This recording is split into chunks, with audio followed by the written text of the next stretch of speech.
అప్పిచ్చి తిరిగి అడిగిన పాపానికి ఇంటిపై పెట్రోల్ పోసి నిప్పంటించిన ఘటన నిజామాబాద్ జిల్లాలో చోటు చేసుకుంది. పిప్రి గ్రామానికి చెందిన రాజమల్లు అదే గ్రామానికి చెందిన అబ్దుల్ 5 లక్షల రూపాయలు అప్పుగా ఇచ్చాడు. ఇచ్చిన డబ్బులు తిరిగి ఇవ్వాలని అబ్దుల్ని కోరగా 6 నెలల క్రితం అసలు చెల్లించాడు. వడ్డీ కింద 2 లక్షలకు గాను చెక్కు ఇచ్చి 8 నెలల తర్వాత డ్రా చేసుకోమని కోరాడు. డబ్బులు ఎందుకు డ్రా చేశావని రాజమల్లు ఇంటిపై పెట్రోల్ చల్లి అబ్దుల్ నిప్పంటించాడు. దీంతో ఇంట్లో ఉన్న వస్తువులు పూర్తిగా దగ్ధమయ్యాయి. స్థానికుల సమాచారంతో ఘటనా స్థలానికి చేరుకున్న అగ్నిమాపక సిబ్బంది మంటలను అదుపు చేశారు. బాధితుడి ఫిర్యాదుతో కేసు నమోదు చేసిన పోలీసులు నిందితుడిని అదుపులోకి తీసుకున్నారు. లక్షల మేర ఆస్తి నష్టం జరగడంతో న్యాయం చేయాలని బాధిత కుటుంబ సభ్యులు వేడుకున్నారు. అప్పును తిరిగి అడిగినందుకు గాను ఆయన నా ఇల్లు మొత్తం గాలబెట్టేసాడు. చాలాసార్లు పోయినా అడిగినా సరే ఇవ్వలేదు. ఇవ్వకపోగా నా మొత్తం ఇల్లంతా మొత్తం వచ్చి కాలబెట్టేసాడు.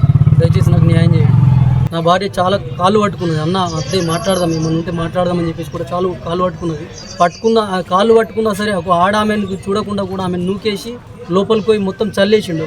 నువ్వు బయటికి రా, వట్టిగా అట్లా చేయకు, ఇంకొకరు నష్టం చేయకు అని చెప్పేసి ఎంత బతిమలో అన్నా సరే వినకుండా నేను ఇట్లా పట్టుకొని రాంగా వెనక్కి ముట్టించి పడేసిండు.